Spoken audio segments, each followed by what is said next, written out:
So you just got this new game called Grounded and you want to go in and give it a try and not die within the first 5 minutes, or you've had it for a little while and you're looking to start over and you want to have a decent start on what to do and you want to know what the best weapons to start off with and maybe some gear that could help you out significantly during your first couple days in the game. So let me go through and give you guys a brief little breakdown of what we're going to go over in this video and how I'm going to help you guys out. So the first thing I'm going to do is I'm going to give you a couple tips and tricks on what you should do as you're running around and exploring in this game and how it's going to help you out in the future. Then I'm going to walk you guys through a couple of weapons and then finally some armor to get you started. That's going to be fairly easy for you to make right away. So let's hop in and let's talk tips. Okay, so my first tip is going to be aphid honeydew. I know this is a weird one to come off with, but it's literally a free food, water, and healing item in the game that you can literally pick up and stack up inside of your inventory. It tends to be at the bottom of clovers or blades of grass, and it's a little tricky to find unless you can run off into the backyard and find some different areas where there happens to be a lot of aphids. Guess what? In this starter area, there happens to be quite a few of them, so you're able to go through and grab yourself some good old aphid honeydew. It's a backup thing. It is a rarer thing to find, but if you see it, make sure you grab it and don't get confused by sap, because sap looks very, very similar to it, but it's just a little bit darker than your standard aphid honeydew that you're going to find. Speaking of standard things you're going to find, do not forget to look up, because if you look up, you will find 1. Aphids, which aphids, when they're around, tend to drop aphid honeydew for you, but more importantly, you could go around and find dewdrops when you look up. This is a fantastic way for you to get water early in the game before you start having a canteen and before you start having yourself, filtering mechanisms or one of the dewdrop collectors that you can build yourself at your base. The other thing is quick food. Grab yourself mushrooms or run over by the oak tree, and right over there, even before you have a hammer, you'll be able to grab some easy acorn bits on the ground for you to be able to eat. Now, that does not leave off the last tip that I have, and that is running right over here, and you can see it right there, this yellowish drop that's on the ground. This is a juice drop. There's also soda drops, but you can go through and slurp those up all around these different juice boxes that are in the yard. There's a whole bunch of them all over. Never be afraid to drink them. In fact, if I were you, every time I saw one, I would go ahead and make it a journey to get over there and drink it in the beginning of the game, because it gives you a little bit of food and a lot of drink every time you get it. And look at that. Like I said, boom, aphid honeydew for you to grab as well. There goes a tiny little bit of healing for you as well. Okay, so the next tips that I'm going to have for you guys are going to be a little bit more advanced for you, and that's after you've gone through and completed the mystery machine. One of those advanced tips for you is going to be going through and getting yourself the upgraded fiber bandage recipe. You go ahead and unlock that by using the field stations that are over here. After you've talked to Burgle and unlocked it with your hand, you're able to go through, and it makes it so you can make fiber bandages with only 1 sap and 1 plant fiber here. This is very important because it is a basic healing resource, and if I remember correctly, you need to go get the chip out of the anthill, which is right about here in the yard, right about here, right there in the yard. But anyway, you get that. 1,000 raw science, bada bing, bada boom, you have yourself upgraded fiber bandages. Good stuff. The next advanced tip that I'm going to tell for you guys is running around and finding locations. As you can see, I found this abandoned anthill. I found that punch-out box. If you run over and you start exploring some other places, you're going to start unlocking more and more locations. And the more locations you unlock, the better, because guess what? It's going to make it so you can get a very specific mutation that is going to come in handy later on. It's called Natural Explorer. This mutation is so important because it makes it so you run faster. Now, why this is more of an advanced tip is because if you use this mutation while you're fighting, it will actually slow you down. You don't want that.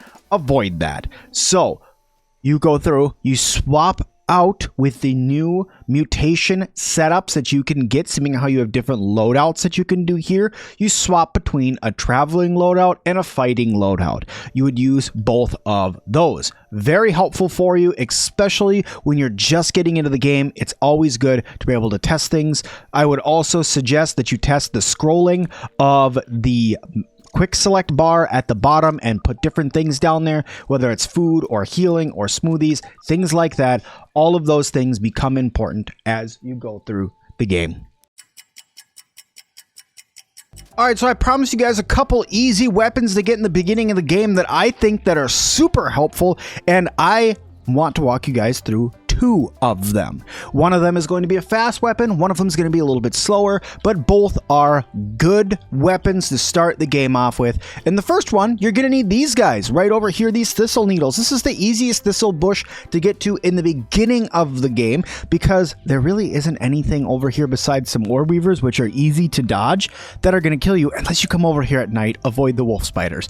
But with it being the beginning of the game, the mosquitoes have not yet spawned over here, and some of you haven't unlocked the shed up there yet. There's not another enemy that's going to be spawning over there, so we're going to focus on grabbing these thistle needles. Once you grab these thistle needles, guys, what you can do is you can run right over here, back to that field station that we ran past just a minute ago. It's right here on the map. If you run over there, you see that nice white building. That's what you're looking for. You can literally run right inside of it and use the resource analyzer.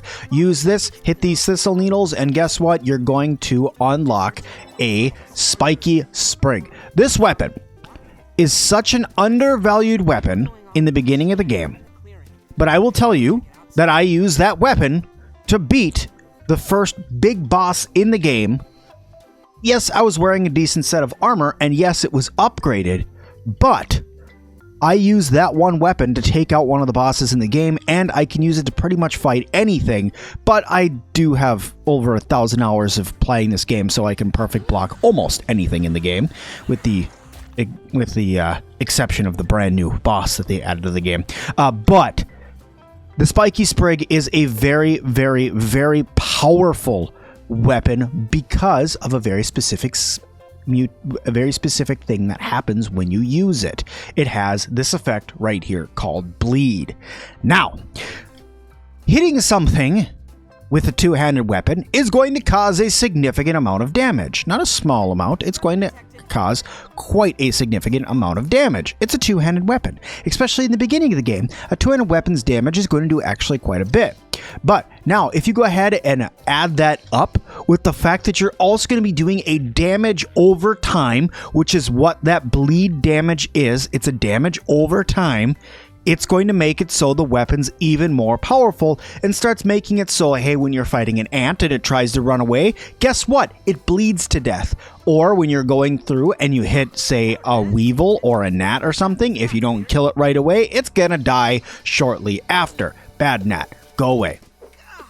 Anywho, so yes, the spiky sprig, an important weapon for you to make. Now, you will need to make a workbench in order to... Ooh, actually, you don't need a workbench in order to make this guy. It's actually super duper easy in order to make it. Go through and you just need a little bit of plant fiber here. You need to research your plant fiber so you can make some crude rope. You're going to need those thistles and some sprigs, and it should be fairly easy for you to go through and make. So let's go through, analyze this really quick. Boom, there's my crude rope fiber right there. Bada bing, bada boom right there. Make a couple of those by going into your inventory, crafting them out, and bada bing, now you have a spiky sprig, and you have a weapon in your inventory that you have equipped that does almost 2 squares of damage. The speed's really slow. It does give you a good amount of stun, but that bleed effect is what's important. So if I go up and I hit this little weevil right here, look at the amount of damage that was just done by that bleed.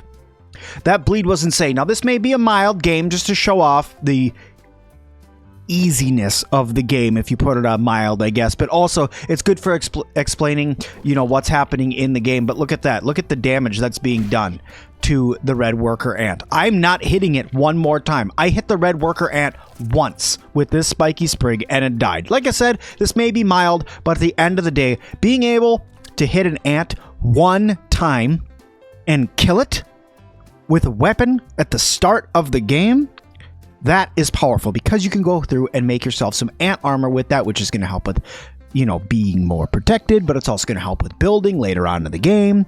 But all around, very, very helpful. But I did promise you guys a second weapon in the form of a faster weapon. Now, some folks like me in this game prefer the faster weapons. You prefer to hit more times and block more with maybe using a shield and stuff like that, and with the ability to not have as much stamina being used for attacking as, say, a two-handed weapon like the Spiky sprig is going to give you. So you go, well, let me get something that's going to make it so I can do a lot more damage quickly. And that easy weapon to get right away in the beginning of the game, you guys guessed it, is the Rotten Larva Blade. This Rotten Larva Blade is inside of this rock on the map. It is right here. That is where I am standing. That is the location of it. It is one of the few rotten weapons in the game that is super easy to get right away in the beginning. Bye, Mr. Larva. You're going to die due to your bleed effect. Enjoy that. But the Larva Blade, the Rotten Larva Blade, this is a decent weapon. It does not too bad damage, but like the Spiky sprig, it also has an effect on it. Yep, it poisons whatever you're attacking, and its speed is a lot higher. It is half the damage with almost no stun at all of the Spiky sprig, but its speed is way higher, and it's going to poison enemies. Now, the poison is powerful, but you need to be aware that most spiders are immune to poison, so if you're going to fight a spider, it's probably going to end up killing you. But look at that. There you go. The poison's getting to work. It's going to take care of that mite right there. And like it's nothing, you could go ahead and kill stuff. Now, in comparison, let's go and fight this ant here. I'm going to use a couple of my aphid honeydews to heal up just a little bit and find this ant that I was chasing. There it is. No, Mr. Larva, go away. All right, so I hit the worker ant once. Ouch.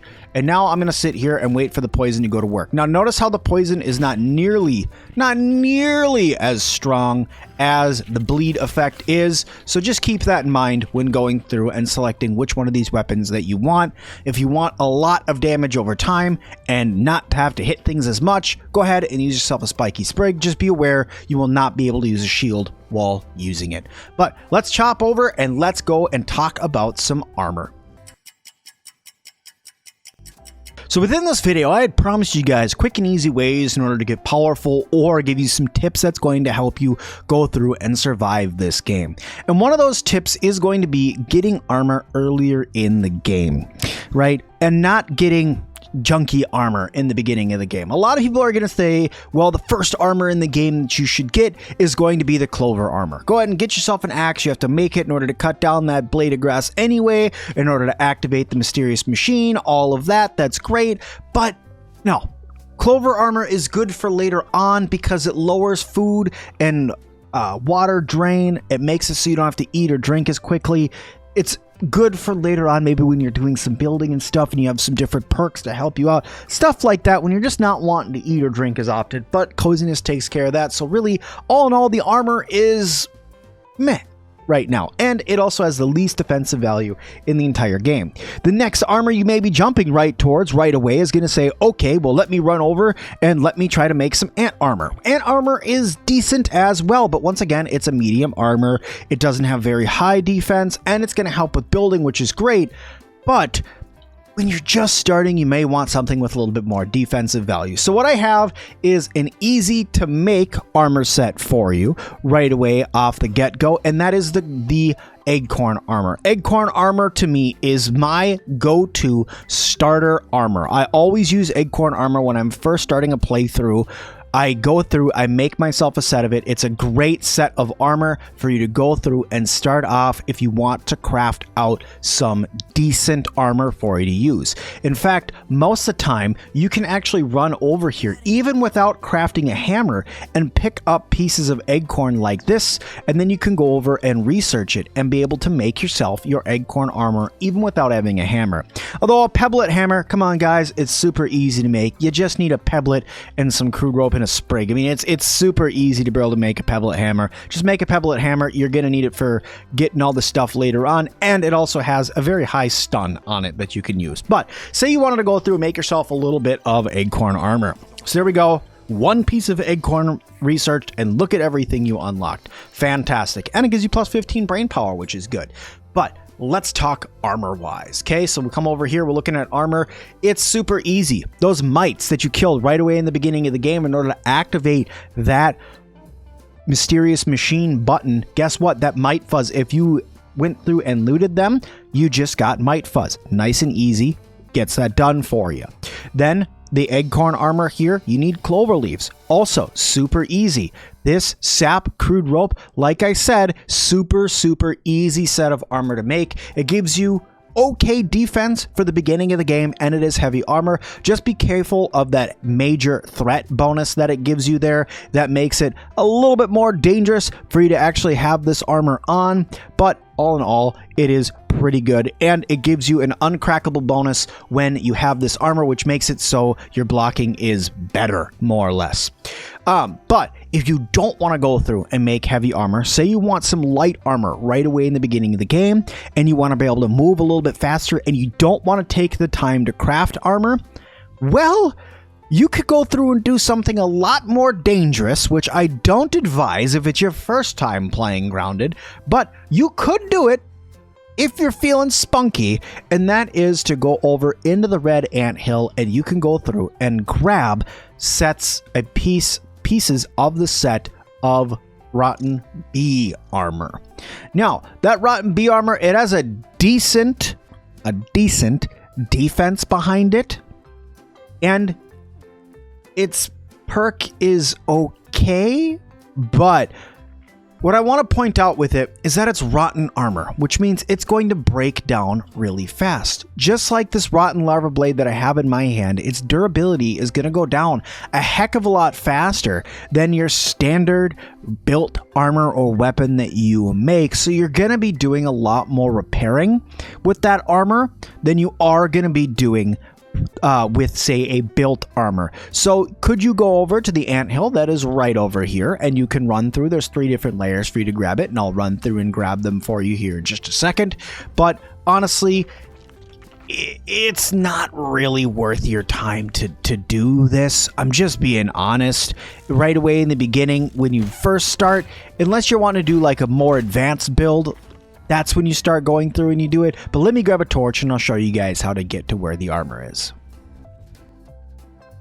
While we're making a torch, quick tip for you, another bonus for you guys. If you go through and you find granola bars, normally they're inside of almost every single one of the field stations. You can find 1 or 2 granola bars. Granola bars are like a super health potion that also heals you and gives you food. So I would suggest you pick these up as much as you can. They will heal you as much as a beefy smoothie, which is phenomenal. And they're all over in the game for you to go through and grab. So you can grab up as many as you can find and then go through, and guess what? You got yourself a decent healing item that's free of charge, costs nothing but some time running around.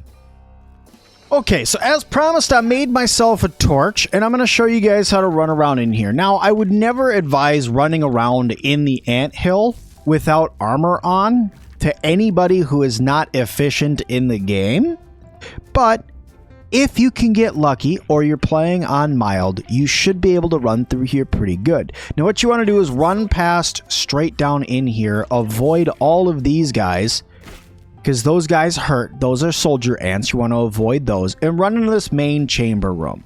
Once you're in this main chamber room, just follow it around. Keep on following the path on this right hand side, using those granola bars, like I said before, to keep yourself healed. And when you get into this room, you'll know you're in the right room because you got this little up crop that's right here. Run over here, and right by this little skeleton is a rotten bee face mask. It's hard to see unless you're zoomed in like this, so it's right here. Go ahead and grab that. Boom, rotten bee face mask.